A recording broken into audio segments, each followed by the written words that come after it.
Bonjour à tous!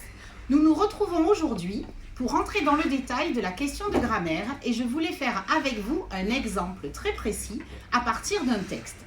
J'ai pris pour cela le premier texte que j'ai étudié avec mes élèves du Malade imaginaire. C'est notre premier passage. Et voilà ce qui pourrait se passer concrètement le jour de l'oral.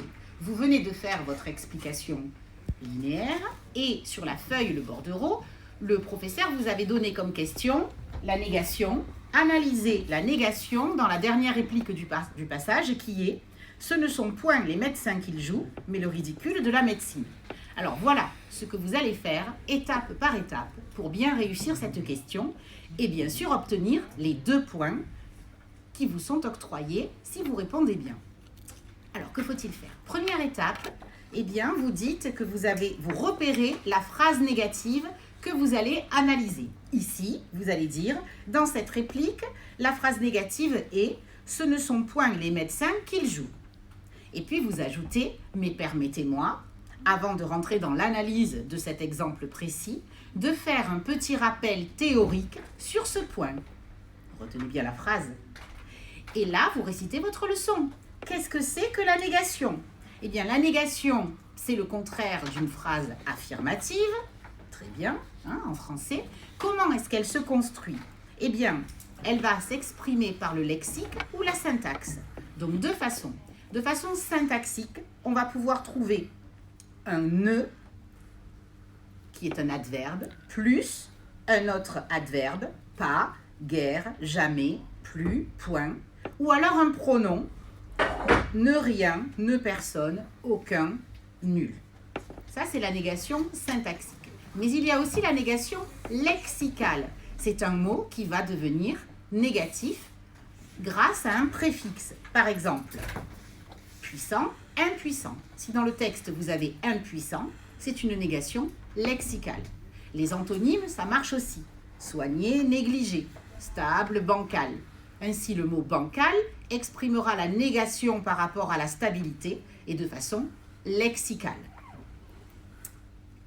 Ça, c'est très important de dire dans quoi est-ce que vous vous trouvez.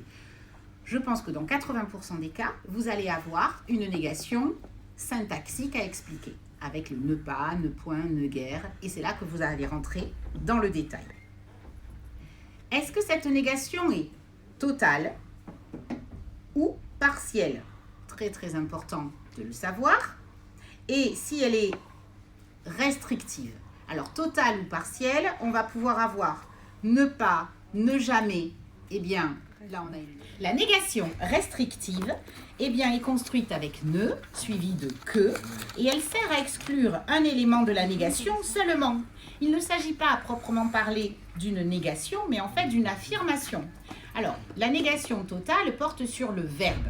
Je ne mange pas. Donc, ce soir, je ne mange pas. Mais si vous dites, comme Axel, je ne mange que des épinards, ça veut dire que vous allez vous affirmer que vous mangez des épinards et que vous n'allez manger que ça. Et là, on est dans la négation restrictive.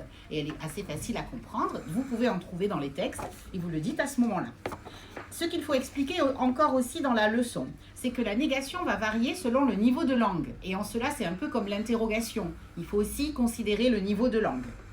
En langage familier, eh bien, le « ne » va souvent être enlevé. C'est pas moi, au lieu de ce n'est pas moi. Vous le dites souvent et c'est du langage plus oral ou familier.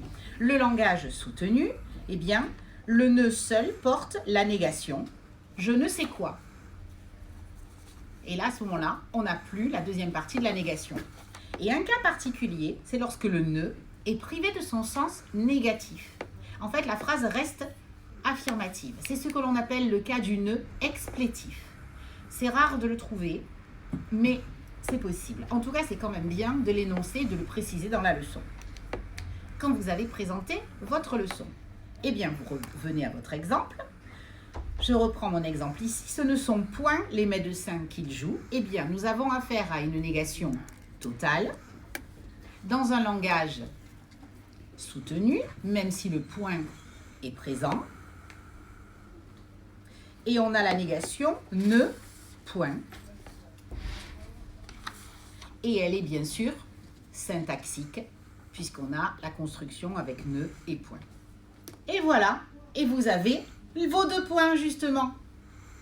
Bon courage, entraînez-vous sur les questions de grammaire sur chacun de vos textes.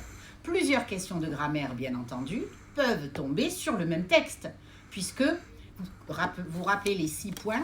On ne va pas tous les trouver, les 6 points, dans un seul texte, mais souvent 1 ou 2 ou 3. Dans ce texte notamment, la négation était possible, mais l'interrogation aussi. Et souvent, les propositions subordonnées relatives ou les conjonctives circonstancielles sont possibles également.